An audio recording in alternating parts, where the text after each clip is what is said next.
Alhamdulillah, Allahumma salli wa sallim wa barik ala sayyidina Muhammad wa ala alihi wa ashabihi wa man tabi'ahum wa ba'd. Hadratul muhtaram wal muhtaramat, para sesepuh bini sepuh saking Masjid Raudhatul Muttaqin yang ada di pinggir di tengah-tengah perumahan Gria Permata Hijau ini. Hadirin hadirat yang berbahagia, alhamdulillah hari ini kita sudah masuk di malam yang ke-8. Sekali lagi kita sudah masuk di malam ke-8 Ramadan 1447 Hijriah. Maka mudah-mudahan setiap ibadah-ibadah yang kita lakukan senantiasa mendatangkan ridha Allah. Karena janji Rasulullah SAW bahwa setiap malam dalam bulan Ramadan Allah membentangkan pengampunannya buat kita semua. Sesuai dengan jadwal yang disampaikan, saya dikasih topik tentang birrul walidain. Apa itu birrul walidain? Berbakti kepada kedua orang tua. Berbicara tentang berbakti kepada kedua orang tua itu penting. Kenapa? Allah sendiri menegaskan wa qadha rabbuka alla ta'budu illa iyyahu wa bil walidaini ihsana. Allah memerintahkan untuk beribadah hanya kepada Allah dan berbuat baik kepada kedua orang tuanya. Antara menyembah Allah dengan berbuat baik itu disebut dengan wawu atof, berarti linear. Kebaktian kita kepada Allah adalah merupakan perwujudan ibadah kita kepada Allah. Satu ketika, sebagaimana hadis yang cukup panjang yang dikutip oleh Syekh Zainuddin Al-Malibari di dalam kitab Irsyadul Ibad. Satu ketika Rasulullah naik ke mimbar, belum sempat memberikan mau'izah, belum sempat berkhutbah, belum sempat menyampaikan sesuatu kepada sahabat, tapi Rasulullah diam sejenak. Dalam diamnya itu Rasulullah menjawab amin, amin, amin 3 kali. Apa yang dilakukan oleh Rasulullah ini membuat sahabat penasaran. Akhirnya sahabat bertanya, ya Rasul, kenapa engkau belum menyampaikan sesuatu kok menjawab amin? Maka Rasulullah menjawab, ketahuilah sahabat, aku baru didatangi oleh malaikat Jibril, dan malaikat Jibril menyampaikan 3 hal, dan 3 hal itu aku jawab amin. Apa itu amin? Semoga Allah mengabulkan. Dari 3 itu salah satunya adalah barang siapa yang masih ada kedua orang tuanya atau salah satu dari keduanya. Sekali lagi, barang siapa yang masih ada orang tuanya, yang masih mendapatkan kedua orang tuanya, atau masih ada salah satu daripada keduanya. Kalau masih ada satu dari salah keduanya berarti sudah meninggal dunia 1. Kemudian dia tidak berbakti kepadanya, maka dia akan dimasukkan ke dalam neraka dan dia semakin jauh dari Allah. Hadirin yang berbahagia, ini menunjukkan betapa pentingnya berbakti kepada kedua orang tuanya. Allah sendiri menempatkan antara penyembah Allah dengan berbakti kepada kedua orang tua linear.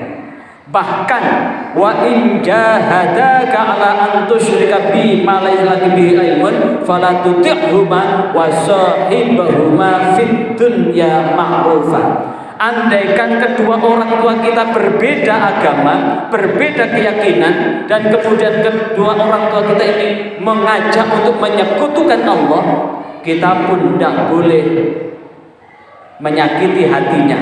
Sekali lagi, walaupun kedua orang tua kita ini berbeda keyakinan, kita tetap tidak boleh menyakiti hatinya.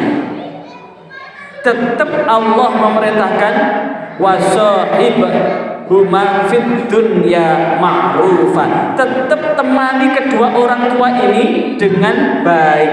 Kata ma'rufa itu adalah kebaikan-kebaikan yang diyakini dalam kebiasaan masyarakat tersebut.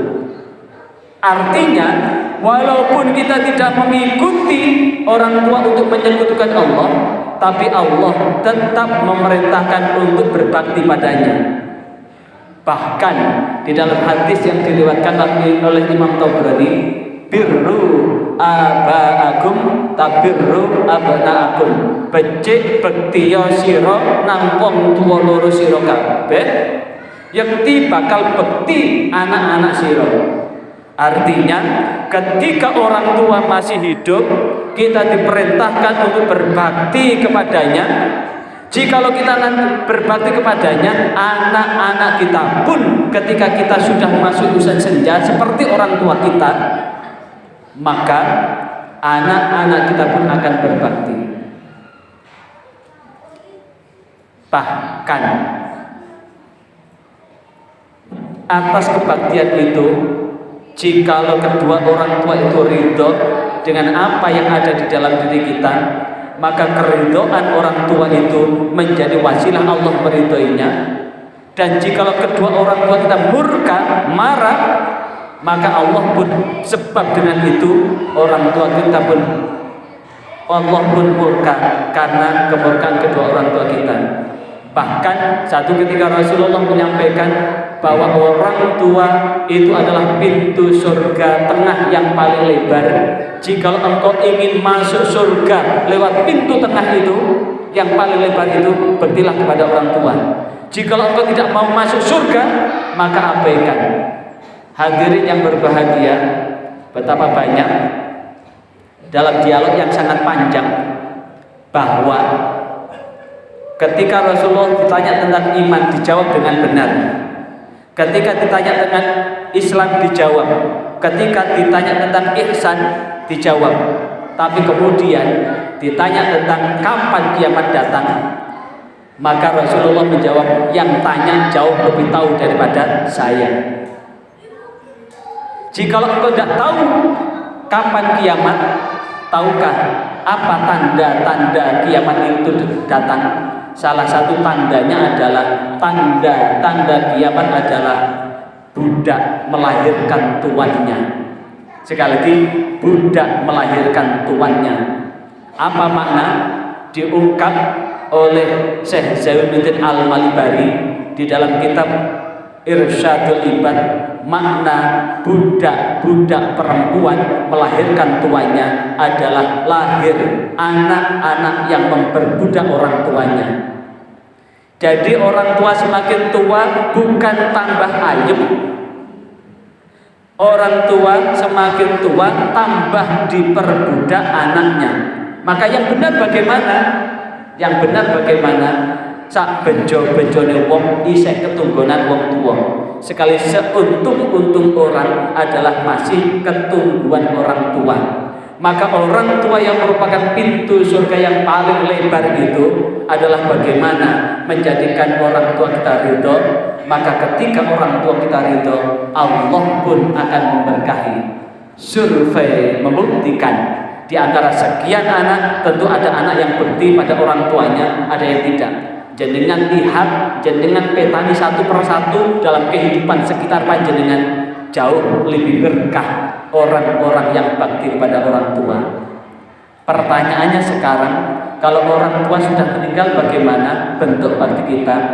Bentuk bakti kita adalah mendoakan setiap selesai sholat. Bentuk kita adalah mendatangi makbarohnya, kuburannya. Makanya ada namanya kata mudik. Mudik setiap hari raya itu, kalau orang tua sudah meninggal kemudian pulang kampung, itu adalah sekedar untuk apa? Menziarahi makamnya dan mendoakan. Kenapa? Orang tua yang diziarahi di dalam kitab Ar-Ruh, kalau orang tua itu meninggalnya su'ul khatimah, meninggalnya husnul khatimah. Sekali kalau orang tua itu meninggalnya husnul khatimah, orang tua kita tahu bahwa anaknya sedang menziarahi. Bahkan Allah memasakkan jika kita ziarahnya hari Jumat, orang tua kita akan nyanding di samping kita, mengamini apa yang kita doakan. Karena itu wujud birrul walidain kita bukan hanya ketika orang tua masih hidup, sudah mati pun, sudah meninggal pun, kita tetap punya kewajiban birrul walidain. Ketika masih hidup, kita jaga tingkah laku kita, ucapan kita, karena sak bener-bener anak tetap salah lek wani nang wong tua. Sekali lagi, sak bener-bener anak tetap salah lek ono anak wani nang wong tua. Ojo sampai anak-anak itu jadi tuan dan orang tua dijadikan budak. Dan ini kalau ada anak sudah memperbudak orang tuanya, ini tanda kiamat akan dekat. Sekali lagi, tanda kiamat akan dekat. Karena itu mudah